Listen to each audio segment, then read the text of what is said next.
जैन साथियों, मैं सूरज कुमार। आप देख रहे हैं इस समय यूट्यूब चैनल सोल्जर सूर्या।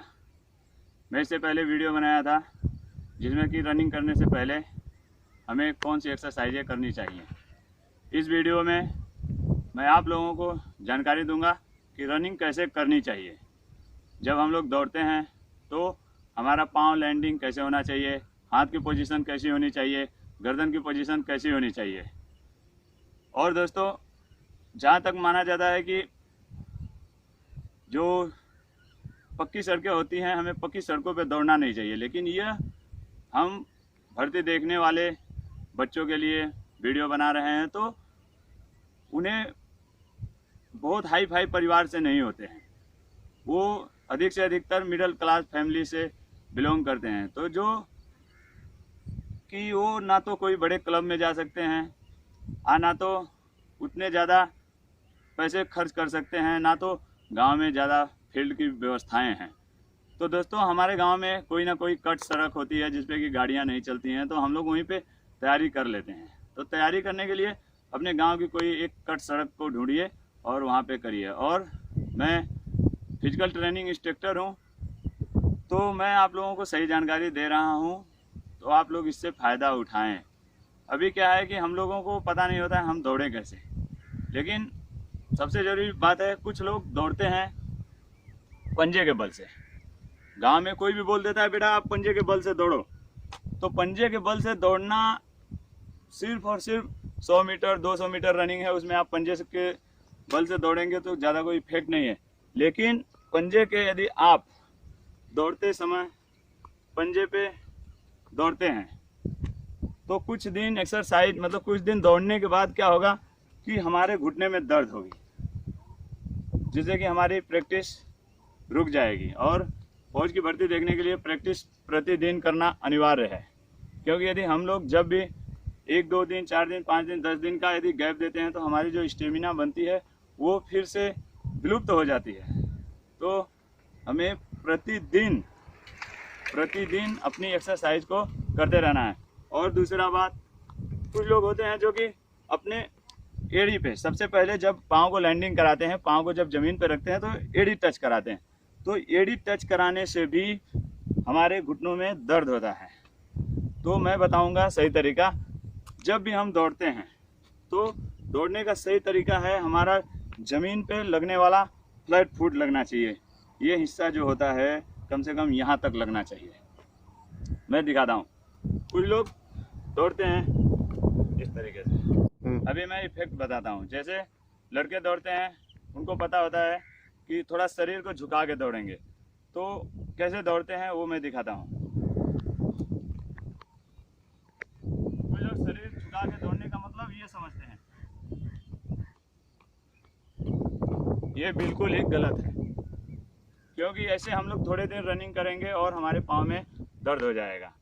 कुछ लोग बोलते हैं सीना टाइट करके दौड़िए और सामने देख कर दौड़िए। तो कैसे दौड़ते हैं मैं दिखाता हूँ। पुश करो वीडियो। वो लोग ऐसे दौड़ते हैं, ऐसे। तो इससे क्या है, हमारे चेस्ट में दर्द होता है और हमारे जो पाँव के मांसपेशियां हैं उसमें भी दर्द होता है, घुटने में दर्द होता है। तो हम बताते हैं सही तरीका दौड़ने का। सही तरीका दौड़ने का है, थोड़ा सा बॉडी वेट थोड़ा सा नीचे की तरफ करना है, सिर्फ और सिर्फ इतना, कम से कम इतना होना चाहिए। और हमारी नज़रें जब भी होनी चाहिए सामने की तरफ होनी चाहिए, ताकि कि कम से कम हमें 50 मीटर या 30 मीटर दिखाई देना चाहिए।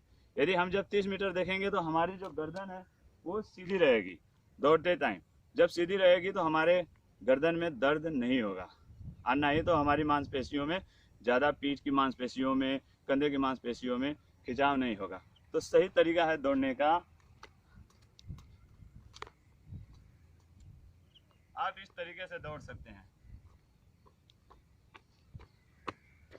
ये आप सही तरीका है, आप दौड़ सकते हैं।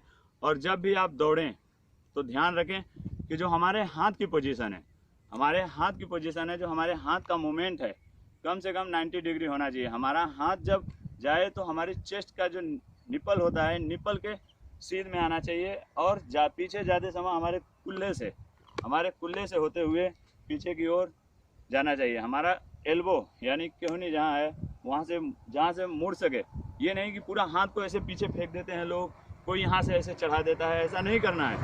कभी भी हाथ का जो स्विंग है, हाथ का स्विंग है रनिंग के साथ सिर्फ इतना होना चाहिए, ये इतना।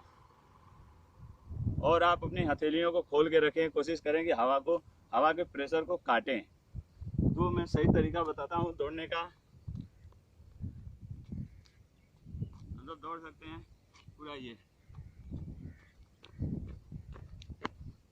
तो आप इस तरीके से दौड़े ताकि कि आपके मांसपेशियों में दर्द ना हो, आपके गर्दन में दर्द ना हो, और आप लंबे समय तक अपनी स्टेमिना को बढ़ा सकें। और आगे बताता हूँ कि आप कोशिश करिए कि प्रतिदिन अपनी प्रैक्टिस को जारी रखिए। आप अपनी प्रैक्टिस को नागा मत करिए, थोड़ा दौड़िए, कम दौड़िए, बाकी प्रतिदिन दौड़िए। और दौड़ने की बात है तो हम 1600 मीटर के लिए तैयारी करते हैं, तो कुछ लोग होते हैं सुबह जगते हैं और जूता पहना और सीधे रोड पे, तो 10 दिन 5 दिन जब तक उनके शरीर के अंदर ताकत है, किसी भी प्रकार का दर्द नहीं है, तब तक वो दौड़ते हैं। लेकिन क्या होता है कि थोड़े ही दिन में उन्हें अलग अलग प्रकार की तकलीफ़ें उत्पन्न हो जाती हैं। किसी का सांस फूलना, किसी के कमर में दर्द हो जाना, किसी के पाँव में दर्द हो जाना, किसी के कंधे में दर्द हो जाना। इसका यही कारण होता है कि वो दौड़ने से पहले वार्म अप नहीं करते हैं, यानी अपने शरीर को गर्म नहीं करते हैं। जो हमारी मांसपेशियां सुस्त होती हैं उन्हें उत्तेजित नहीं करते हैं। हम अपनी मांसपेशियों को उत्तेजित करते हैं, जैसे सुस्त है मांसपेशियों में खिंचाव को रिलीव कर देते हैं, उसके बाद हमें दौड़ना चाहिए। और हमने क्या देखा है कि जैसे भर्ती आ जाती है तो लोग उठते हैं, उन्हें लगता है कि बस अब आज हम दौड़ेंगे और आज हम 1600 मीटर रनिंग निकाल लेंगे। लेकिन भाई नहीं, आपको यदि 1600 मीटर 5 मिनट 5 डाउन में करना है तो आपको काफ़ी लंबे समय तक प्रैक्टिस करना है, वो भी तरीके से करना है। तरीका का मतलब यह है, आपको 1600 मीटर हिट रनिंग करनी है तो आप 5 किलोमीटर प्रतिदिन दौड़ें, वो भी स्लो दौड़ें, कम से कम 4.5 मिनट में आप दौड़ें, ताकि कि आप यदि नए हो तो आपके जो जांग है, पाँव के नीचे वाले भाग हैं, शरीर है, जो हमारा दिल है यानी हमारा जो हृदय है, वो पंपिंग करना अच्छे से उसका फैलाव हो सके। और दूसरी बात, हमारी सांस बन सके, मतलब हमें सांस बचाने की क्षमता आ सके और हमारे पाँव में मजबूती आ सके, हमें तकलीफ सहने की आदत पड़ सके, हमारी स्टेमिना बढ़ सके। कम से कम हमें 5 किलोमीटर प्रतिदिन दौड़ना चाहिए। उसके बाद जैसे ही 2 महीने 3 महीने भर्ती बचती है तो आप उसे कम करना शुरू कर दो। रनिंग का जो टाइमिंग है वो कम करना शुरू कर दो, यानी इम्प्रूव करो, दूरी को इम्प्रूव मत करो। आप 5 किलोमीटर दौड़ रहे हैं तो 5 किलोमीटर दौड़िए, किंतु जो टाइमिंग है हमारी, जैसे हम 5 किलोमीटर 15 मिनट 17 मिनट में दौड़ते हैं तो हम प्रतिदिन 10 सेकेंड 5 सेकेंड कम करना शुरू करें। जैसे हमारी भर्ती आ जाती है पास में, उसके बाद हम 2 किलोमीटर कम से कम 6 मिनट में दौड़ने की प्रैक्टिस करें। कम से कम 6 मिनट में 2 किलोमीटर दौड़ने की प्रैक्टिस करें। उसके बाद जैसे ही 2 या 1.5 महीने भर्ती बचती है, उसके बाद हमें 1600 मीटर की प्रैक्टिस करनी चाहिए। इससे क्या होगा साथियों कि हमें भर्तियां 2 प्रकार से होती हैं। जैसे एसएससी के थ्रू होती है, उसमें हमें 5 किलोमीटर रनिंग दौड़ना होता है, वो भी 24 मिनट में। तो हमारी इस तरीके से 5 किलोमीटर की दूरी भी तय हो रही है और हमारी स्टेमिना भी बन रही है 1600 मीटर के लिए। तो दोस्तों, आप लोग ऐसा करें।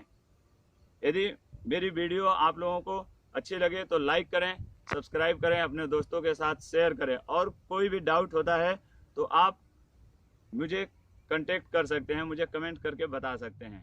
जय हिंद।